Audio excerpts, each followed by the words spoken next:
네, 여러분 반갑습니다. 영화로 보는 법과 사회 시간입니다.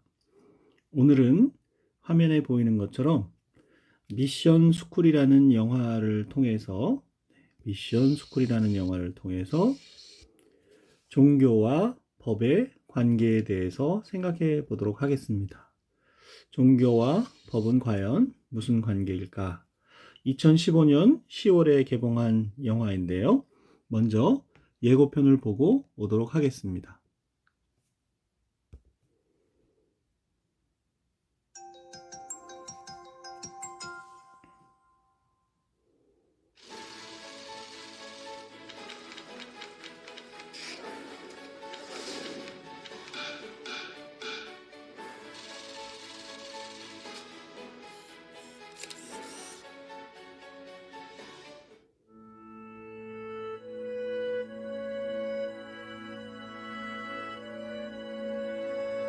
학교를 위해서 학생이 있는 것인지 학생을 위해서 학교가 있는 것인지 모르겠습니다.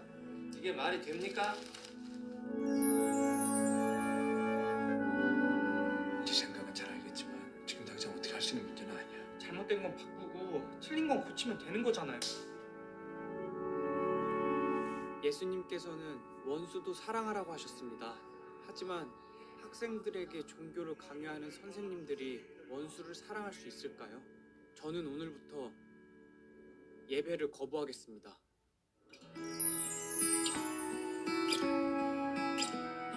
생각하지 마. 네가 그런다고 뭐가 달라질 것 같아? 계속 1인 시위 할래? 아니면 시험 볼래? 너 전학 안 가면 퇴학이래.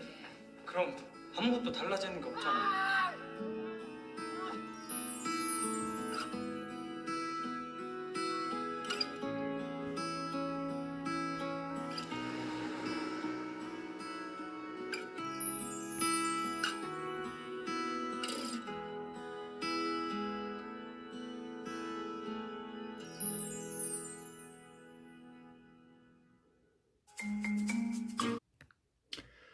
네, 잘 보셨습니까?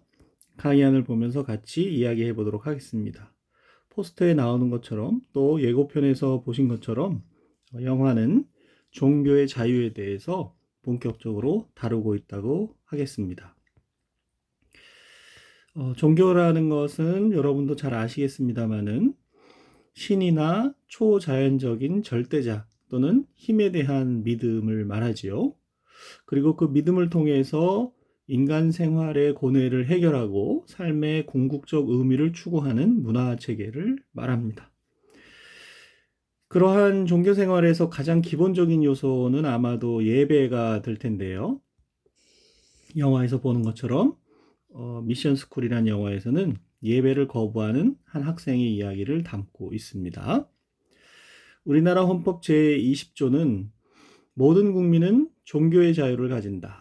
국교는 인정되지 아니하며 종교와 정치는 분리된다라고 선언하고 있습니다.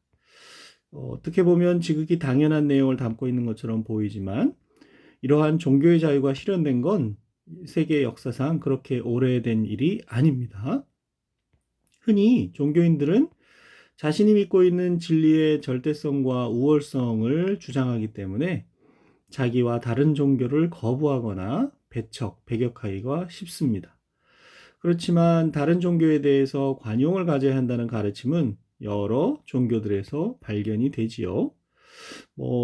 대체적으로 말해서 불교는 상대적으로 관용적이라고 평가를 받아왔습니다. 그 밖에 유대교나 그리스도교, 이슬람교 등에서도 관용에 대한 정신을 발견할 수가 있습니다. 흔히 이슬람교가 과격하고 신속하게 광범위하게 확산된 종교가 원인이 무력으로 선교를 했기 때문이다. 이렇게 생각을 하고 있죠. 그리고 그런 생각을 뒷받침하듯이 어떤 책에서는 한 손에는 코란, 한 손에는 칼이라는 말이 마치 이슬람 경전의 한 구절인 양 쓰여 있다고도 합니다.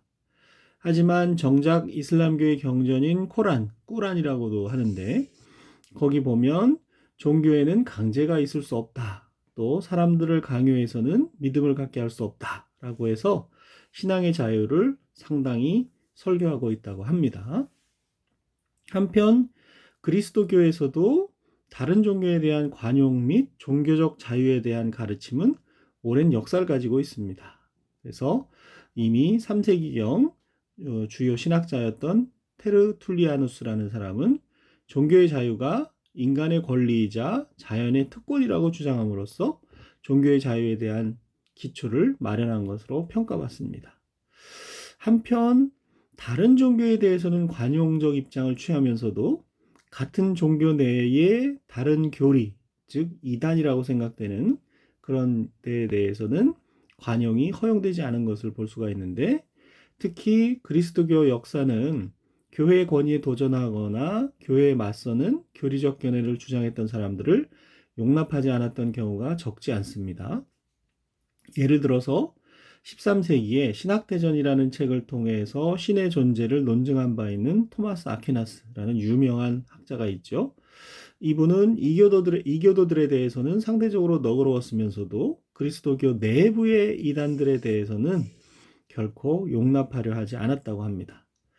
16세기의 종교개혁가로 유명한 마르틴 루터도 다양한 믿음을 지닌 사람들이 조화롭게 살아가는 다종교적 사회는 생각하지 못했다고 합니다. 아울러 그리스도교는 종교재판이라는 제도를 통해서 이단자들을 처단한 역사도 가지고 있죠. 종교의 자유는 법적으로는 1649년 영국의 인민협정에서 최초로 규정되었습니다. 프랑스에서는 잘 아시는 1789년 프랑스 혁명을 통해서 칼뱅파와 유대인들이 카톨릭 교도들과 동등한 종교의 자유를 누리게 되었다고 합니다.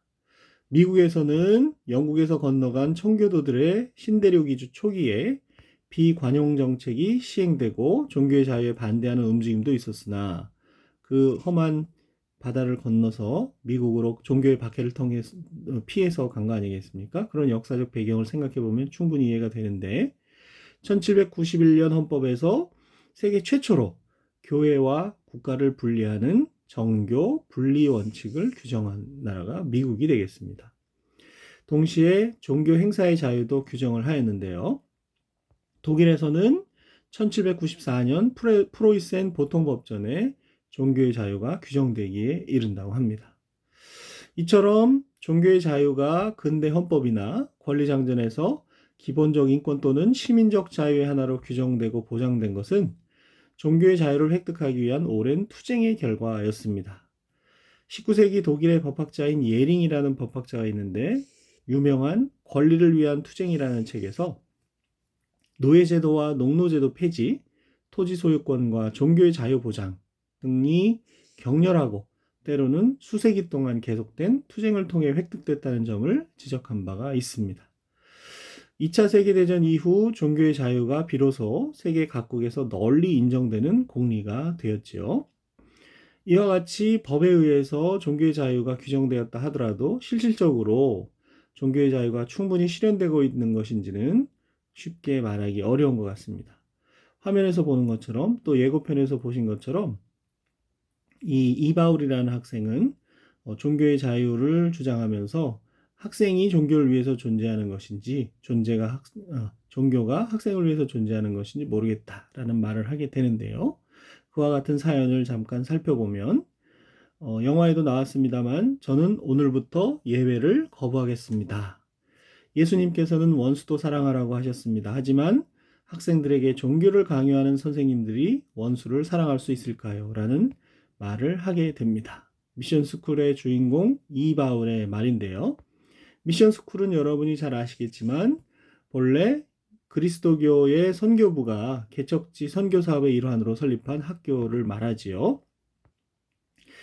우리나라에서는 1882년 미국과 사이에 조미 수호 통상조약이 체결되면서 미션스쿨이 설립되기 시작했고, 최초의 미션스쿨인 배재학당이 1885년에 설립되기에 이릅니다. 미션스쿨은 우리 근대 교육사에서 조선인의 이익에 어긋나는 활동을 했다는 비판도 받긴 하지만 근대교육, 여성교육, 영어교육, 민족교육의 발판을 마련하는 데 기여했다는 점에서는 긍정적 평가를 받고 있습니다. 영화 감독인 강의석이라는 사람 자신이 실제로 2004년 그리스도교계의 고등학교에 다니던 중 종교 수업과 예배를 받아들일 수 없다며 벌인 1인 시위와 단식 투쟁을 주된 소재로 하고 있죠. 영화에서 강희석의 역할을 맡은 이바울의 행동은 순탄치가 않습니다. 이바울의 입장을 지지하던 교목실장이란 분도 종교다원주의자로 몰려서 학교에서 쫓겨나고 부모님과 친구들 역시 바울의 행동을 탐탁지 않게 여기게 됩니다. 설상가상으로 선생님에게 불손한 태도를 보인 것까지 문제가 돼서 결국 학교로부터 퇴학 처분을 받게 되는데요. 바울은 이 문제를 법원으로 가져가게 됩니다. 화면에 보시면 실제 인물의 모습을 볼 수가 있는 사진이고요. 자, 종교교육이라는 것은 어떤 특정한 종교가 그 문화를 유지하는 데 필요한 곳에서는 중요한 역할을 하게 되겠지요. 한편 특정 종교가 다른 종교와 공존하는 문화에서는 종교교육이 특정 종교를 유지하는 역할도 하게 되겠습니다. 우리나라의 경우 조선시대에는 유교가 국교로 인정이 되었고 근대에 이르러 문호가 개방되면서 비로소 세속적인 교육과 구분되는 종교교육이 의미를 갖게 되었습니다. 현대의 종교교육은 현대과학, 테크놀로지, 대중문화, 현대국가에서 나타나는 권력 집중의 심화 등과 같은 현실에 대응하고자 많은 노력을 계속하고 있는 상태라고 하겠습니다. 영화 미션스쿨과 관련된 재판에서 핵심적인 쟁점은 종교교육의 자유에 관한 것이었습니다. 학교 강제 배정 제도를 시행하고 있는 우리나라에서 선교 목적으로 세워진 사립학교의 종교교육을 과연 어느 범위까지 허용할 수 있느냐는 것이었죠. 이바울과 같이 신앙의 자유를 강조하는 측에서는 이렇게 주장을 했습니다. 학교가 별도의 대체 과목 편성 없이 일방적으로 특정 종교 수업을 편성하고 학생들에게 종교의식에 참여하도록 하는 것은 학생의 기본권을 침해하는 것이라고 말이죠. 종교교육의 자유는 존재하고 사립학교 설립의 전제가 되는 것이지만 학생의 신앙의 자유라는 내심의 자유는 어떤 이유로도 통제할 수 없는 기본권이다. 이런 주장이라고 보겠습니다. 이에 대해서 종교교육의 자유를 주장하는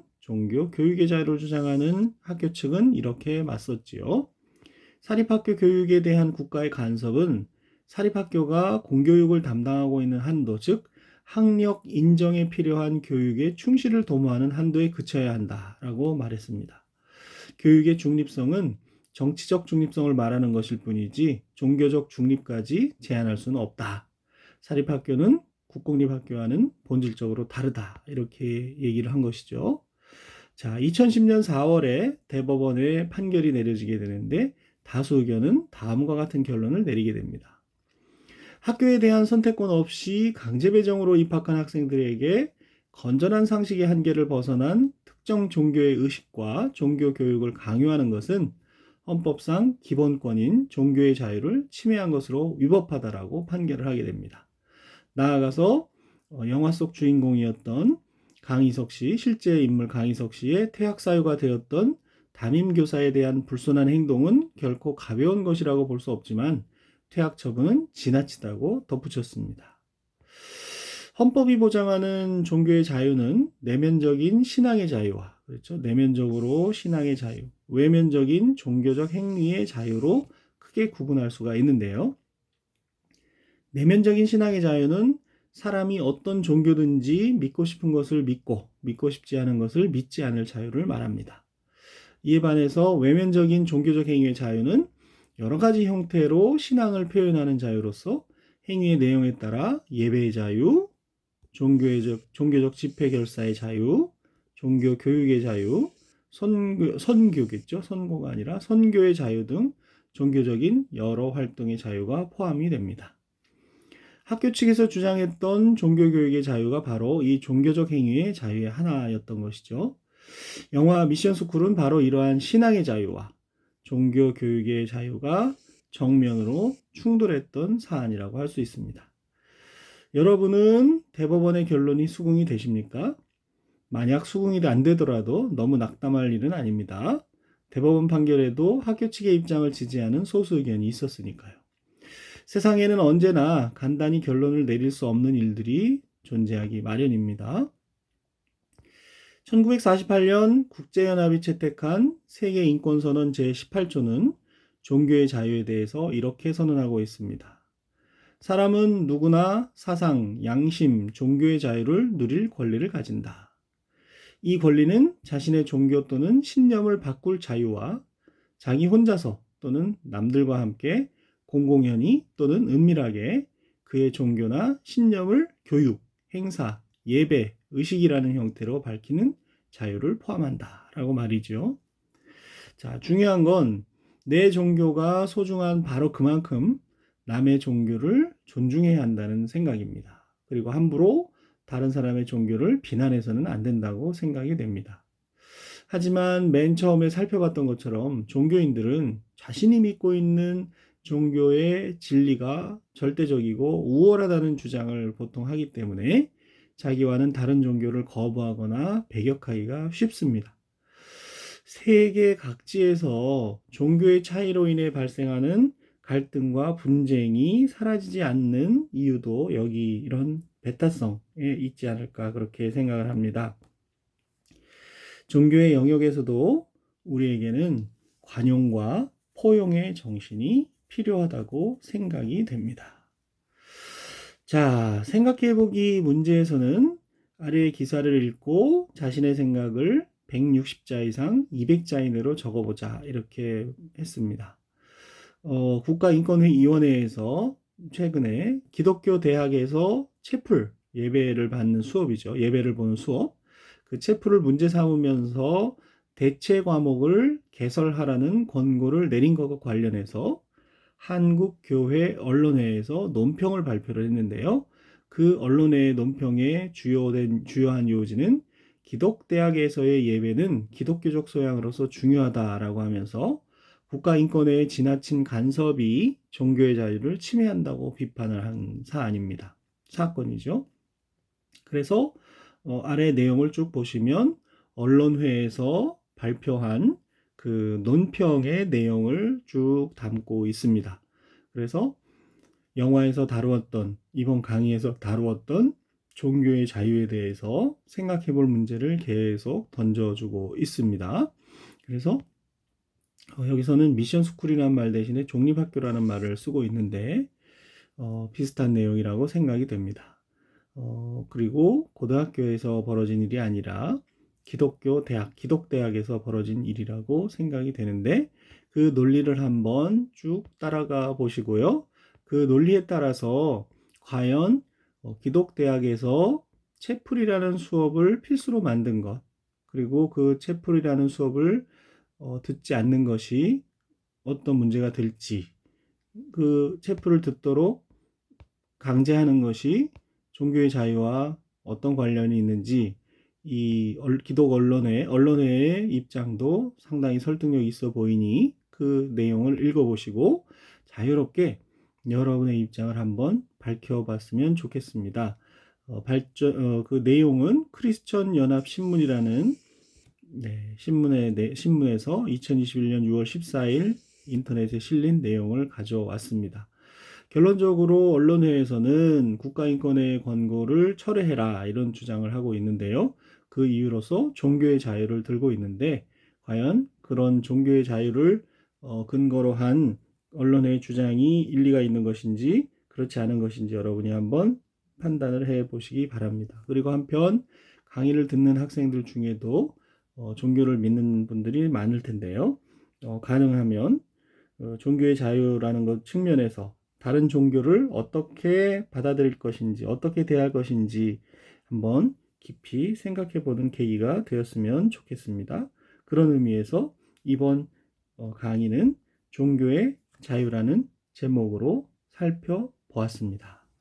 그럼 다음 강의에서 또 만나도록 하겠습니다. 여러분 수고하셨습니다.